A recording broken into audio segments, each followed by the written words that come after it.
How many faking they streams get in they plays from machines? These J. Cole lyrics from 2018 couldn't be any more true today. As streaming continues to dominate the music industry, it is easier than ever for artists and their labels to get away with manipulating fake streams, using computerized bots to boost views and engagement right in front of our eyes. We basically, cracked the code and understand how to manipulate the system and hit astronomical numbers. Travis, what we did was fake his popularity.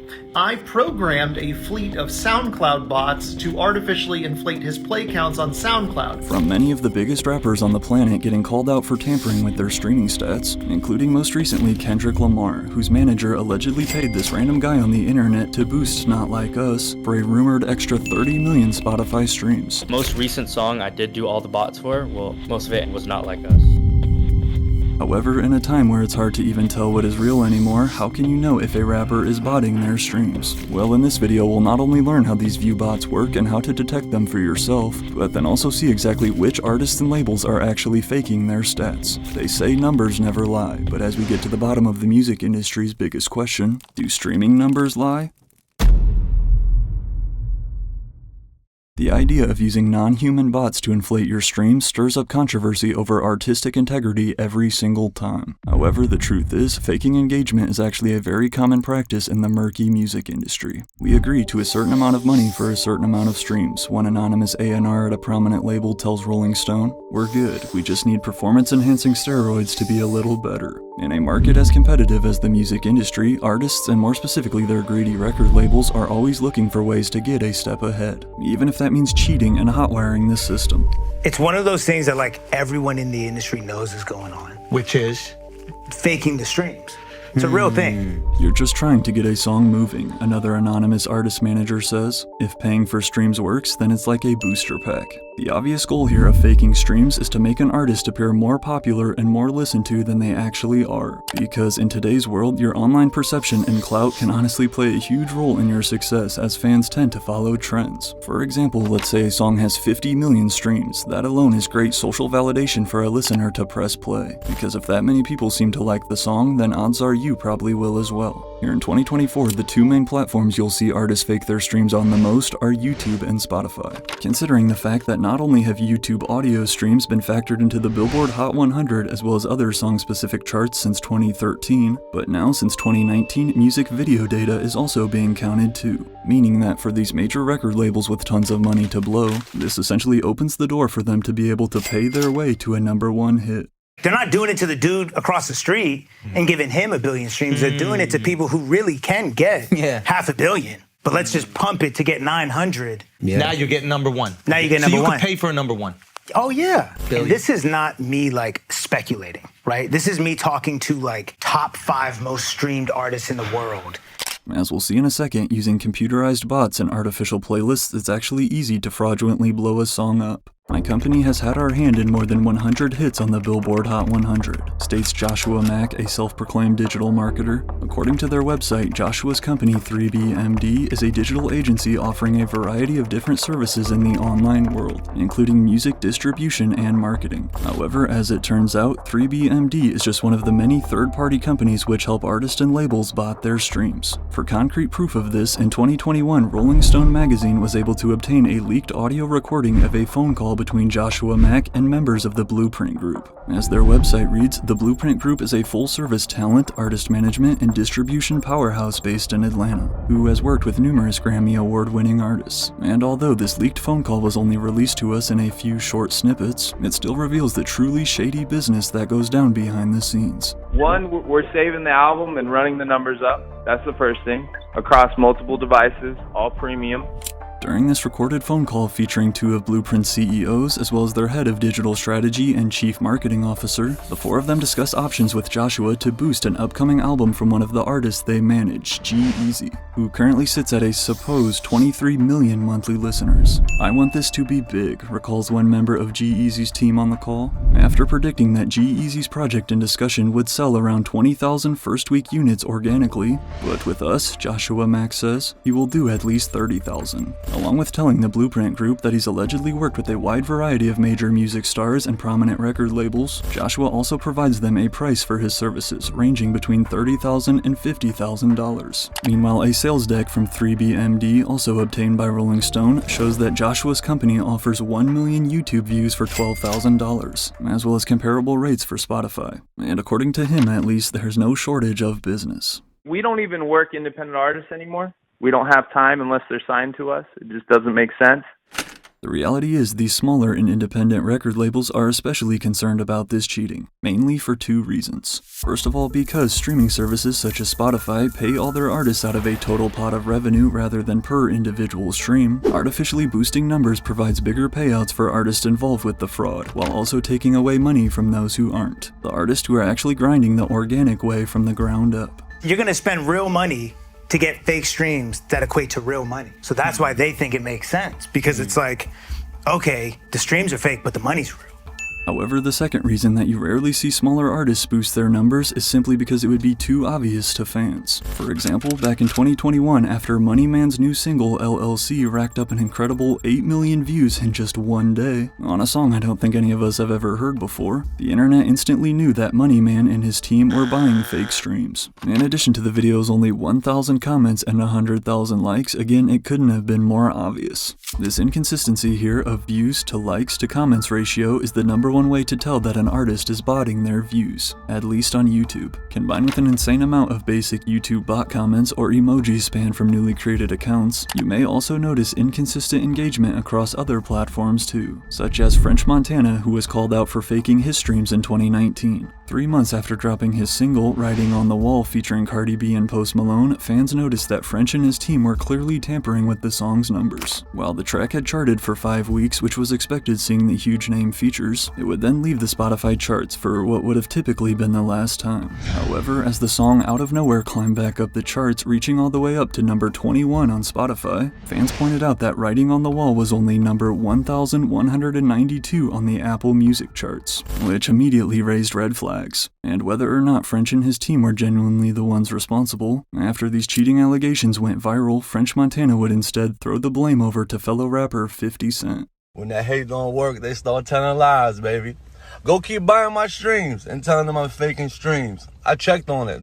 Straight sucka for that move, French tweeted. But the reason that they weren't also able to bot streams on Apple Music is because Apple actually has the best system in place to protect against bots. Meanwhile, for Spotify, despite claiming to have a strict policy against artificial streams prohibiting any third-party service that promises streams or playlist placement in exchange for money, the truth is though, Spotify is well aware that this is going on and usually just lets it slip. They're actually involved. That's the craziest part about it. Spotify is in on it and people know this, and it's been going on for a while. So what they do is they have it so it only updates every 7 days. Dude, they know what they're doing. It's kind of crazy. According to this guy known as Epic, who came on Academic Stream claiming that he helped bot one of the biggest songs of the year, Kendrick Lamar's Not Like Us, which we'll get into more in a second, he makes a good point that by allowing these fake streams to continue, it's benefiting Spotify as well.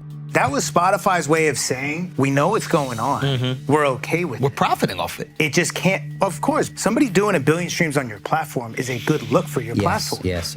Russ agrees that it's a win-win scenario for everybody involved. Well, besides us consumers who are being lied to, there are literally 0 songs with over 1 billion streams on Apple Music as of this video. And while Spotify does have more users, for comparison, there are currently 650 songs that allegedly have over 1 billion plays. In the rare case though that Spotify does catch someone for faking streams, it's not long before they pop back up under a different account and username.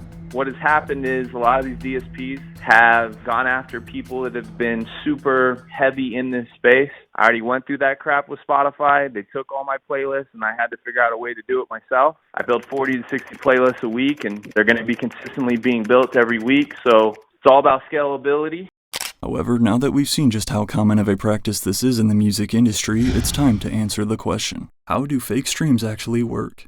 The number one thing these third-party bot companies all have in common is that they'll never reveal exactly how they do it. This is a secret sauce, says Joshua Mack on the leaked phone call, but despite their attempts at secrecy, there are really two main methods used to generate fake streams. The first way is through botted Spotify playlists, and in fact some of you guys who make music have probably run into this before and really need to be careful. Basically, there will be someone who claims to own a popular playlist, and upon first glance it does indeed look legit, but after of course charging you a large fee to add your song stating that you gotta pay to play, often you will quickly learn that their playlist is just full of fake bots, and despite you raking in thousands of streams in a few days like promised, very few of them are from actual humans. Instead, these fake streams are coming from computerized bots, which are simply software programs created to perform different tasks. Some people create bots to buy up high-demand products online, such as new shoe releases or Taylor Swift concert tickets, while others use them to fake music streams and run up their followers. Essentially, these bots are programmed to play a specific song or playlist repeatedly on a loop, and as a result, this explodes the numbers. And according to Travis Scott's former manager, Shane Morris, this is allegedly how they tricked record labels into chasing Travis down for a deal. We used software to enhance his visibility via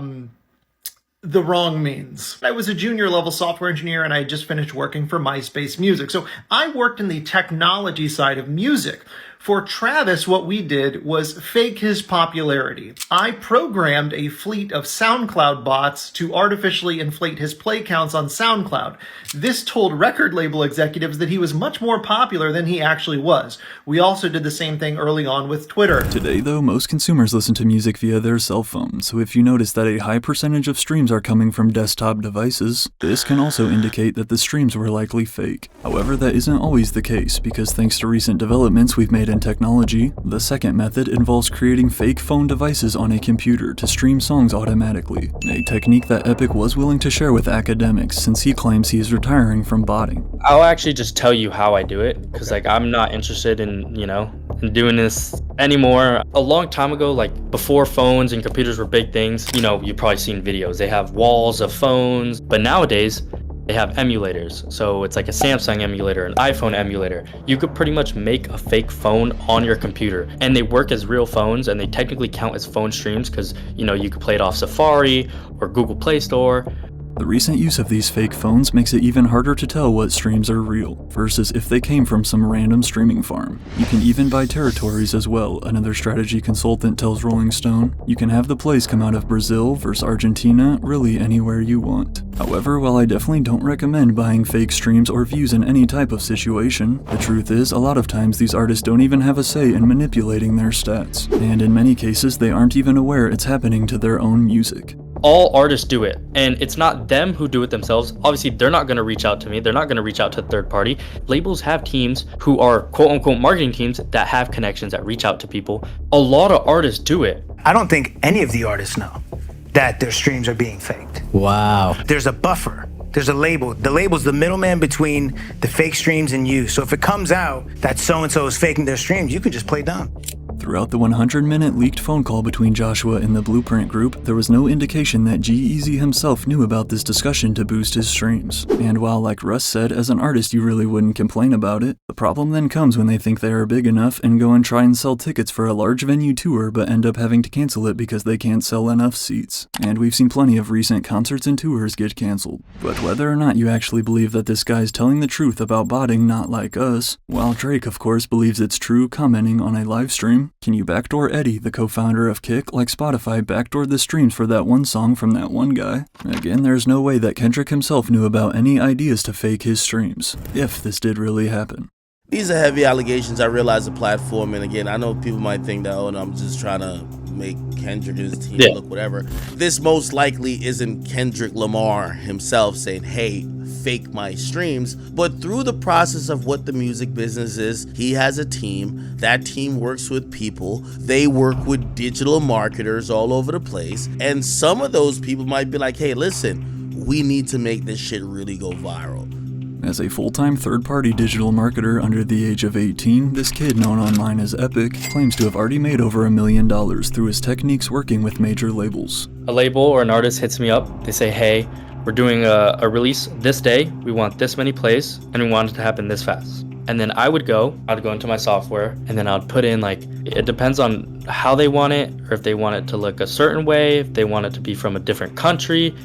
Throughout their stream, Epic also reveals to DJ Academics that the only reason he is speaking out about it now is because he has allegedly not been paid the full amount of money he was promised. In addition to claiming that he is responsible for 30 million Spotify streams on Not Like Us, which by the way has smashed all kinds of streaming records and just became the fastest rap song in Spotify history to surpass 400 million streams, dethroning God's plan, Epic would also spill the beans on the one who supposedly paid him for his service. Bro, it's Anthony Saleh. I'm crashing out because, like, this is for my safety. This is how I feel. That's who paid me. Not saying I was in direct contact with him. That's just the name that was on the account that I got paid by. And that's how I feel, and I'm scared. Epic claims that Kendrick's manager, Anthony Saleh, who Drake posted numerous times on his story throughout their beef, is the person who sent him the first down payment. As we can see here, he even sent Academics a screenshot showing alleged proof of this transaction, with a Zelle payment from Anthony Saleh LLC for $2,500. Again, this was said to be only the first part of the payment he claims they agreed on. Now, if you're thinking to yourself, Not Like Us is the biggest song of the year and Kendrick Lamar does not need help from fake streams, then you'd absolutely be correct. However, as we learned earlier though, these massive hit songs are often the ones that get botted the most. Since it's so popular, no one would really notice. Look, the reality is this: you do have to have a real fan base to a certain extent, and your song has to actually be moving around organically. Once it's that, then they'll push the button on it. They were competing with an artist who's big. Obviously, Drake is a huge artist, and they just needed to win. And it wasn't for, like, a crazy amount of streams either. That's what I'm saying. It was just for an initial push. But whether or not you believe that Not Like Us was indeed botted, or you just chalk this one up as Academics trying to cope with Drake's defeat, by no means though is Kendrick the only mainstream star to be called out for bots.